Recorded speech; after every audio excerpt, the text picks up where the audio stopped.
Madame, Monsieur, l'Assemblée nationale a adopté mardi 8 novembre, en lecture définitive, l'article 49 de la loi dite Sapin II. Cet article de loi permet la confiscation de votre épargne en assurance vie. Comme l'écrit le Canard enchaîné, elle fait se dresser les cheveux sur la tête. Cette loi fonctionnera de deux manières. Elle permettra à l'État de geler votre épargne en assurance vie indéfiniment, c'est-à-dire que vous ne pouvez ni la retirer, ni recevoir les intérêts. C'est prévu à l'alinéa 5 ter de l'article L631-2.1 du Code monétaire et financier que modifie la loi. La loi permettra aussi de forcer arbitrairement les taux d'intérêt de votre épargne à la baisse, ces taux pouvant éventuellement être négatifs. C'est prévu à l'alinéa 5 bis de l'article L631-2.1 du Code monétaire et financier que modifie la loi.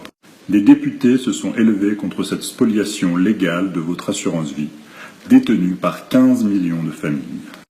Le sénateur Pierre-Yves Collombat n'a même pas eu de réponse du ministre quand il a demandé pourquoi cette loi est passée en catimini de façon délibérément invisible et incompréhensible aux non-initiés. Le député Charles de Courson a lui dénoncé une atteinte au droit de propriété. La députée Marie-Christine Dalloz est, elle, terrorisée par cette loi. Cette loi est anticonstitutionnelle. Elle viole l'article 17 de la Déclaration des droits de l'homme et du citoyen.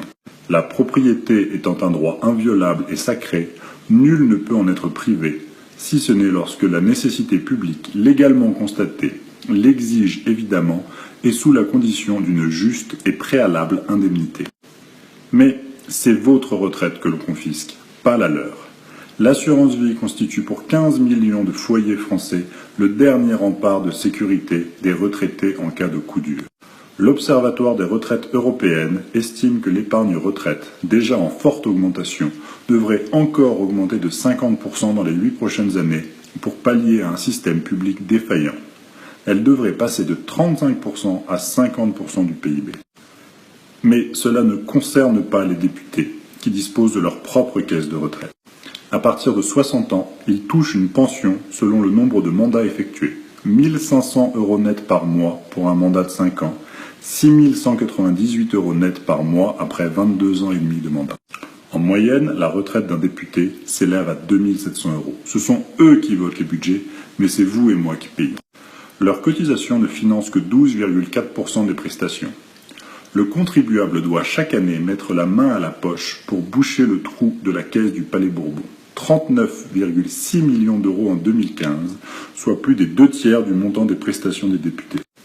Il n'est pas si étonnant qu'ils s'intéressent si peu à une loi qui ne peut avoir aucune conséquence grave pour eux.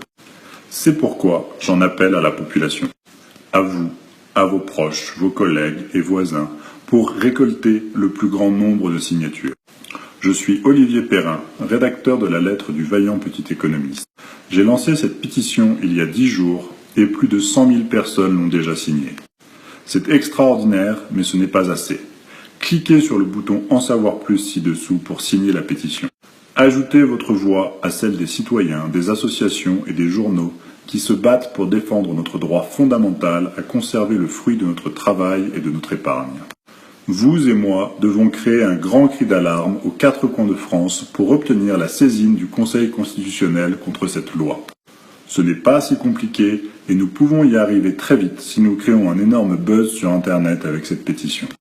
Il suffit de réunir 60 députés ou sénateurs pour obtenir la saisine du Conseil constitutionnel. Je suis sûr que c'est possible si vous m'aidez à faire circuler mon appel. Signez la pétition grâce au bouton ci-dessous et transférez ce message à tous vos amis, tous vos proches et demandez-leur de le transférer à leur. D'avance, je vous remercie de votre aide.